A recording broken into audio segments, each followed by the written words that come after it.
Sky News Agency is being joined by the head of the European Union delegation to Uganda, His Excellency John Selek. Your Excellency, you're welcome. Pleasure to be with you here today. Your Excellency, what is the role of the European Union participation in this important EU summit? Thank you very much. We have had a strong participation here, not only from our delegation here in Kampala, but actually also from our headquarters in Brussels, the Directorate General for Agricultural Affairs in the European Commission, plus our colleagues from Addis Ababa, where we actually work with the African continent on agriculture development and cooperation. So we have followed the deliberations here with great interest. We are also, we have a daily exchange with the African Union on the continental side and with all the African countries through our delegations on agricultural affairs. Very often we have good cooperation with in the African Union member states and on the continental side through the African Union Commission.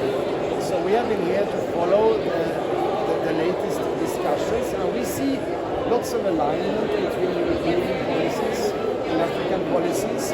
I think this meeting proved that on the African side there's a great interest to take steps forward to, let's say, improve productivity on the agricultural side and looking into how to do that together. And this is something that the European Union has now supported for many years and will continue to do so. I can speak mainly here for Uganda, where we are working closely with the government and private sector to expand the coffee production, for example. We are very interested in seeing more of export of coffee to Europe. We think we have a high quality Ugandan coffee, and that goes for many other African countries as well. And this is something that we can explore, how to increase the production, how to increase the quality, how to increase the consistency of the quality of coffee, and also how to increase the local and domestic consumption of coffee. And finally, which I think the Ugandan government is very interested in, how to expand the value chains here in Uganda to see production of instant coffee, to see roasting of coffee here. And this is only on the coffee sector. There are so many other things in agriculture that we can do together. So we're working closely together here. We are going to have actually our own business forum in February here in Kampala, looking particularly, one of the sectors that we will look into at the business forum is agri-tech, and to see the potential for further investments in the agriculture sector in Uganda. I'm talking, of course, as I'm the ambassador of the European Union to Uganda mainly, but this goes, our interest and commitment to the agriculture sector goes across the continent, where we want to continue working together. And that's why we have been here, to listen, to have a dialogue with Africa on agricultural affairs. It's talking about coffee. It's been one of a very big topic in the country. Yes. The farmers have been being redirected to register under government. The UDC, Uganda Coffee Development Authority, has been annexed or taken over by the Ministry of Agriculture. And there have been several grievances from religious leaders and the culture chiefs talking about that move by the government.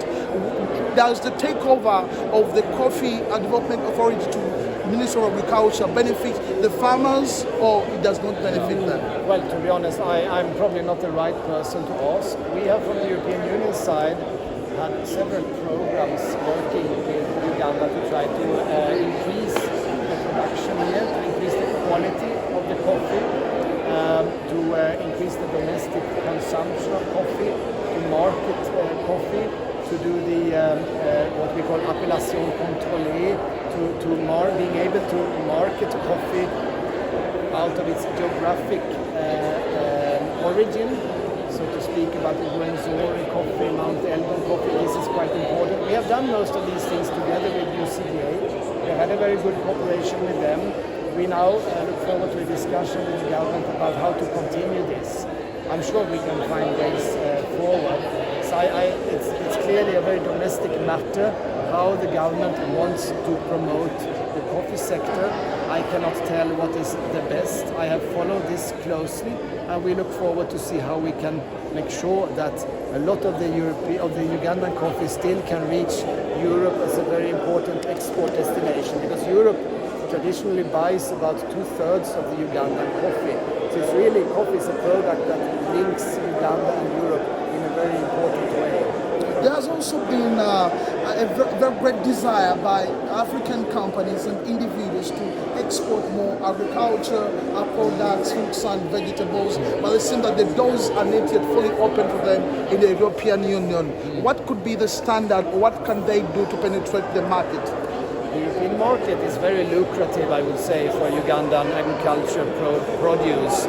And it's very important to note that our market is totally open.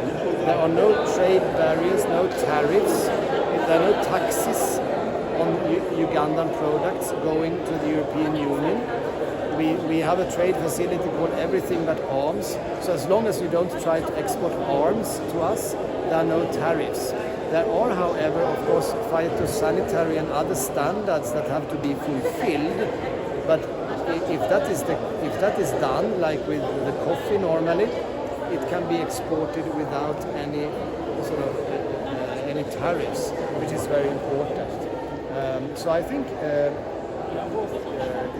farmers here, their associations, the private sector should just try to approach the European market, and I'm sure that the only obstacles will be the logistics, basically. We are very interested in Ugandan products here. You have fantastic products, not only coffee. Chocolate is another one, cocoa and so on. And about food security in Africa, it's a continent which has more than two seasons of rain a year in very fertile soils. We're still experiencing hunger and famine in Africa. What is your advice as European Union to Africa? No, you shouldn't ask me really. I'm just a mere ambassador here. I agree with you that it's sad to see that such a rich continent as Africa cannot feed its own population always. I mean, I think it has improved over the years, we should say. So we have seen a lot of improvements. But I guess that is why this conference has been so important, for the leaders to come together and explore solutions to this problem. And these solutions, by definition, needs to be African, I think. So in that case, I'm just a mere ambassador here and observer.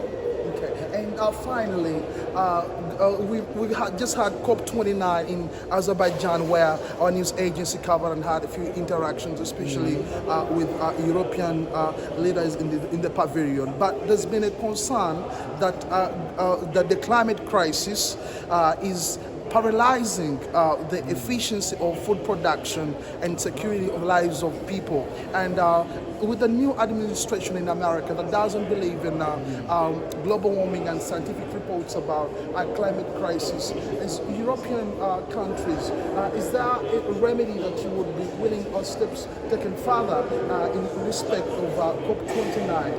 I think this has been thoroughly discussed, as you said, at COP29. And I think there's a clear openness on the European side to invest in the countries where we see that are mostly affected by climate change. So we take responsibility there.